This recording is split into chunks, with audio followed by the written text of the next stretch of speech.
Hello students, already we started rotational dynamics. In that rotational dynamics, we learn MCQs of circular motion. Already we started the MCQs of the rotational motion. In last lecture also we started MCQ. Let we move towards the next. See there, two uniform thin identical rods, each of mass m and length l, are joined together to form a cross. What will be moment of inertia of the cross about an axis passing through the point at which two are joined and perpendicular to the plane of cross? The options are ml square divided by 12, second one ml square divided by 6, third one ml square divided by 4, and last one ml cube divided by 3.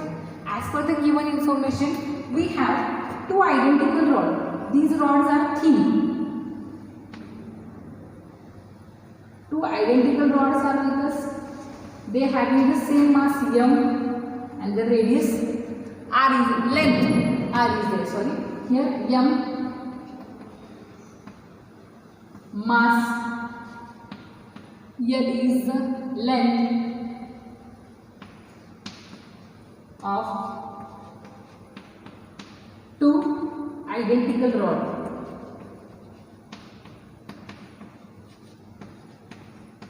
That means we are getting total length is there L and their total mass is m. Both having the same mass m and both having the same length. Okay. Now they join together as like the cross is going to form. Let me consider here two rods are there and here we are getting the cross. So here we have to join them as like this. We are getting the cross.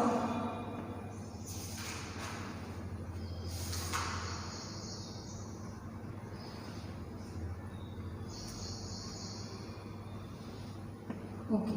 Now we are getting the cross of two identical thin rods who having the same mass m, length also similar there L. Now here moment of inertia of the cross about an axis passing through the point at which they both are joined and perpendicular to that cross.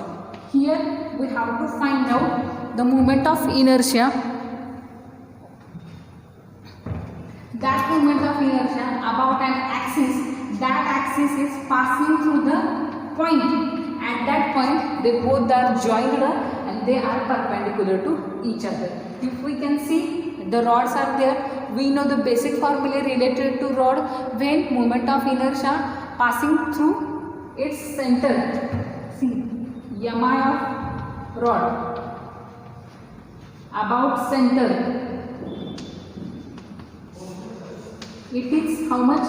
It is ml square divided by 12. Two formulas we are going to write, and as per the given condition which formula is applicable, that we will see, and that formula we are going to use. Next one is there mi of a rod about an axis passing through its end, one end, about one end. That formula is here L square divided by 3. Now see there, these are our rods, but now as per we are forming the cross of that two rods, and now we have to find out the moment of inertia of an axis, about an axis. The axis is passing through the point where both the rods are going to join. That means at their joint, and it is perpendicular. See, as per the given information, it is a total length is there L. But when we are finding that axis, it will cut that rod. One single rod is cut into two rods. So length will become L by 2. Here also length will become L by 2. Why? Because we want an axis. That axis is passing through a point where that two rods they are going to join. They are going to join here. And now axis is, as we are seeing, here we are getting half part of that rod. Here we are getting the half part of that rod. Now axis is touching to the one end of each rod. Here that, suppose we are giving it is one number, it is two number. That one number rod is cut. It is going to cut into two parts. We are getting the two rod. Here is one and here is another. So such a way we are getting the four rods and the axis is passing through the one end of that each rod. So here as a cross is there, so here we want the moment of inertia of cross mi of cross of rod at joint. They both are joined to each other. So as per that, here the value of m is going to change. M will become m divided by 2 and the L will become L is equal to L by 2. Why? Because axis is passing such a way, that means one rod is split into two parts, another rod also split into two parts, so that M is the total mass of that rod. If two parts are there, so the each part having the mass M by 2 and each rod having the length, it will be L by 2. By putting this values in that formula, the moment of a rod about one end, so here we can write the moment of a cross of rod at joint, here we will get is equal to here m L square divided by 3, because the axis is touching to the one end of each rod. Here we are getting, if we shown such a way, here we are getting this one rod, here we are getting second rod, this portion, here we are getting fourth rod, and here we are getting third and fourth rod. So here how many numbers of rods are there? 4 are there, and we are going to put the values of m. M is nothing but m divided by 2 into value of L divided by 2, the whole L having the square, but the value of L is replaced by L by 2, bracket having square, and that whole is divided by 3. So simple calculation is there. So mi is equal to, here mi is equal to 4 into, I will write here mi is equal to 4, outside here it is m divided by 2 into square L square divided by 4, and this total is divided by 3.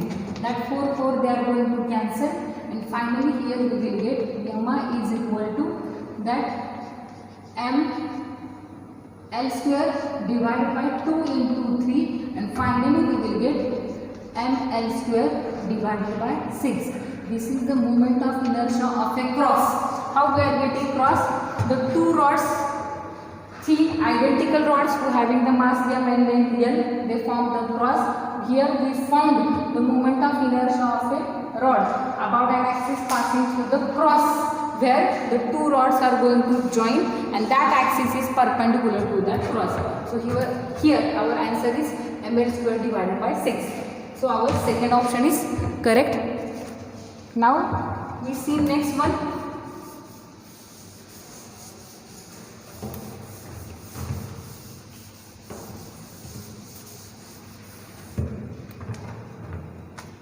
The radius of gyration of a uniform rod of length L about an axis passing through its center of mass is. So again related to the rod given.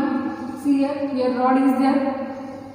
Okay, now axis is passing through the center of the rod. So here we are getting the value of that IC, and when radius of gyration is given us, so here the value will become Kc. We know what is the meaning of radius of gyration. If we consider one of the body, in that body the axis is passing through the center of the body, and here the point is there and the distance is k. What is the k? Radius of gyration of a rotating body about an axis passing through the center is defined as the distance from axis of rotation to the point where the whole mass of body is supposed to be concentrated. That means at that point the whole mass of body is supposed to be concentrated. So from that point, the distance up to the axis of rotation is called as a radius of a gyration. So that radius of gyration is given by k, and if k is given, that time the moment of inertia of any shape is expressed in terms of k. Now here we know the formula for mi of rod about center, about an axis passing through the center. That formula is our ml square divided by 12. Okay. Now here k is given. K is nothing but we can take kc, radius of gyration about an axis. The axis is passing through the center of that rod. So kc, if k is given, then I means moment of inertia expressed in terms of k. So we know formula for that rod passing through the center. So here I is equal to, by the formula, ml square divided by 12. But we know here I is equal to mk square, mkc square. You can take c or kc, otherwise k. Here I is equal to mkc square. So here equating first and second equation, you will get mkc square is equal to ml square divided by 12. Okay, then going to cancel. Kc square is equal to L square divided by 12. Here we can get the value for Kc. Kc is nothing but L divided by in root 12 is equal to Kc is equal to, you can take here capital L is there, still no problem. I am taking here small l. You can consider here capital L, no problem. L square. Okay, so here L in root, therefore L divided by in root sign 4 into 3, simple mathematical calculation is there. Therefore radius of gyration of an rod about an axis passing through its center is L divided by 2 into root 3. See here the option is given here. I think first number option is our correct. L divided by 2 into root 3. If small l is there, capital L, no problem. Just I written the small l, but here capital L is given. So our correct option is there, L divided by 2 into root 3. Let we move toward the next MCQ.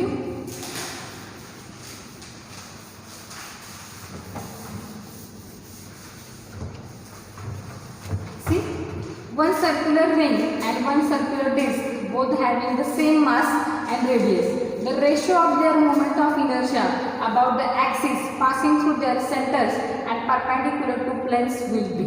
Here we have to find out the ratio of moment of inertia of a ring to moment of inertia of a disc. Their axes are passing through their center. So given, whatever given, that we will discuss first. Here ring is there. The axis is passing through the center of the ring having the radius r. We are taking capital R. Okay. The similar disc is present there. The disc having also same radius and same mass. You can take any notation, capital, otherwise small letter. So here is also R. The axis is passing through the center of disc. So here we can say M and R. M is the mass of ring and disc. Here R is the radius of ring and disc. Now here we have to find out moment of inertia. Moment of inertia of ring about center. What is the formula for that? It is m r square, that we know. Similarly, that moment of inertia of a disc about an axis passing through the center, it is 1/2 m r square. So here we have to find out the ratio. Whose ratio?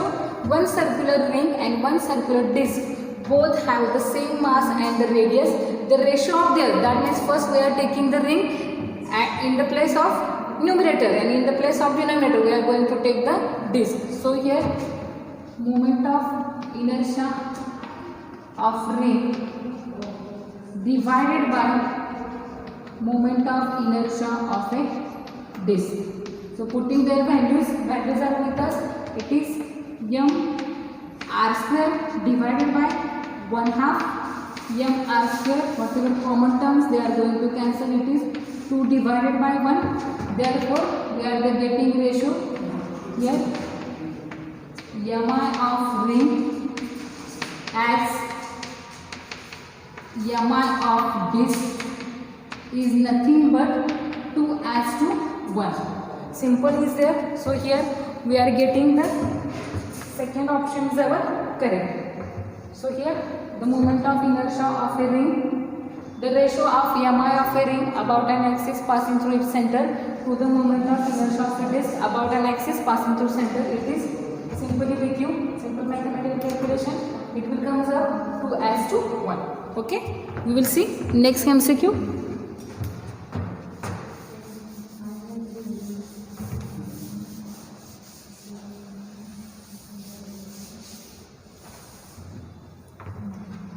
See, if a person standing on a rotating base stretch out his hands, the angular speed will be. Let me see whatever first given disk is with us.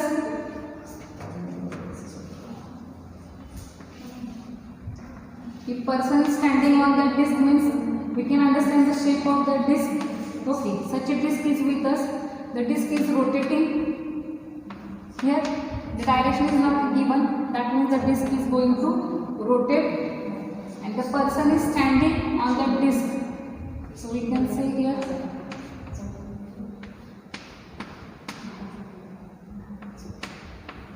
such a way the person is going to stand. What is the condition is given there?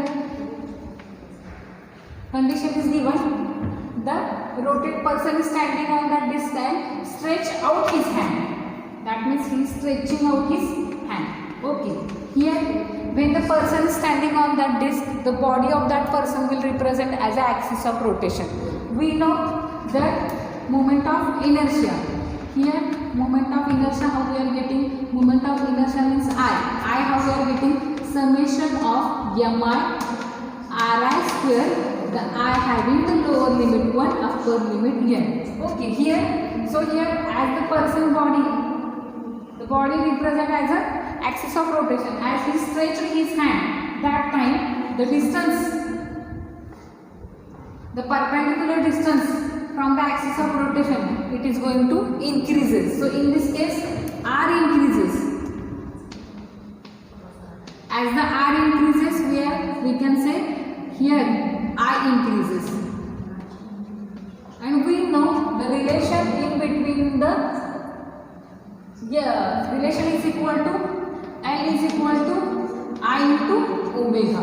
Okay, here that angular momentum remains constant. If you remember that, see there, if any body is rotating, otherwise in pure rotation, the angular momentum is given by the product of moment of inertia and the angular speed. So in that they remains constant, but in that there is an inverse proportion in I and angular speed. Omega means it is a angular speed. I means moment of inertia. So here, see there, as the person who is standing on that rotating disk, the body of that person will represent as an axis of rotation. As he stretched his hand, what happened? The perpendicular distance from the axis of rotation is going to increases. That time r is increases. We know the moment of inertia. How we are getting moment of inertia? So here, as r increases, square is there. That means r increases, moment of inertia increases. But here the angular momentum I into omega, it remains constant. But in angular speed and moment of inertia, there is inverse proportion. If one quantity increases, another quantity decreases. Suppose here I increase, the person who is standing on rotating disk, he is stretching his hand. That time r increases, obviously r increase, I increase. There is increase in I, that means there is decrease in angular velocity. We can say vice versa also. When that angular velocity increases, that time I decreases. That means now the person is stretching his hand and standing on that rotating disc. Pure rotation is there. When the person is holding his hand near to body, that time what will happen? That time R will come close to the body. So in that I decreases and omega increases. But in this case, the person who is standing on the rotating disc, stretching his hand, in that I increases. But here omega, angular velocity, decreases. The same situation is there, and the person is holding his hand towards his body. That time what happened? R decreases. R decreases means here I decreases. I decreases means here omega increases. But in that pure rotation, the angular momentum it remains constant. So this is the answer. If a person standing on a rotating disc stretch out his hands, the angular speed will be decreases. We will see the next MCQ.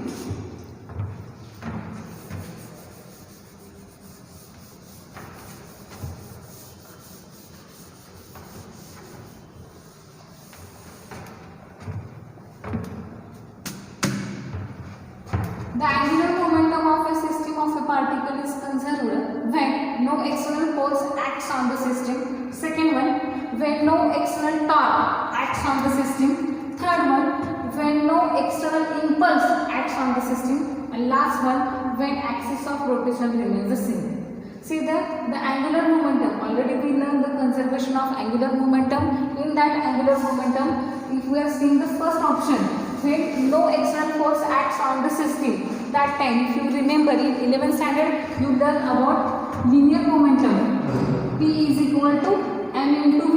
In that P1 is equal to P2. Otherwise we can say m1 v1 is equal to m2 v2. So the first equation, first option is not applicable in angular momentum. We remember for an isolated system, when no external force acts on that isolated system, that time the linear momentum of that system remains constant.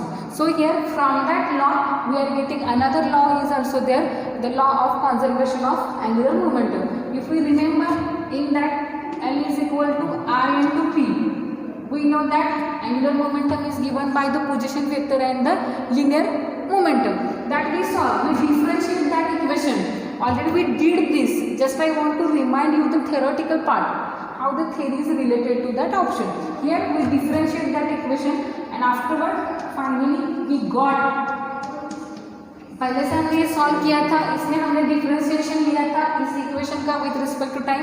इसमें हमें finally जो equation मिला था वो ये था r into f. ये हमें मिला था that time.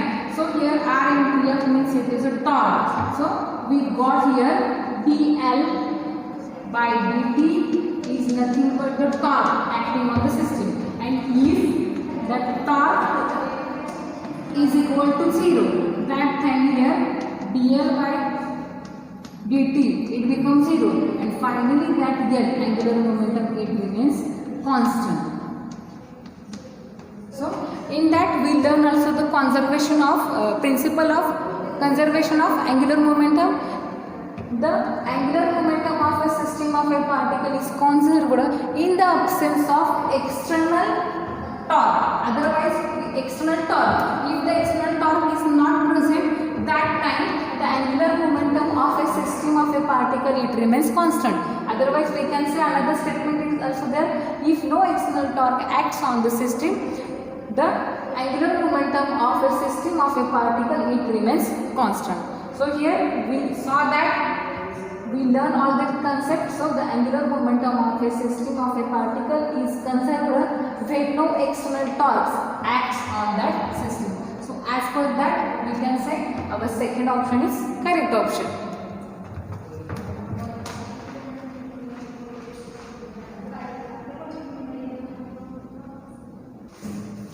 Let me move toward the next example.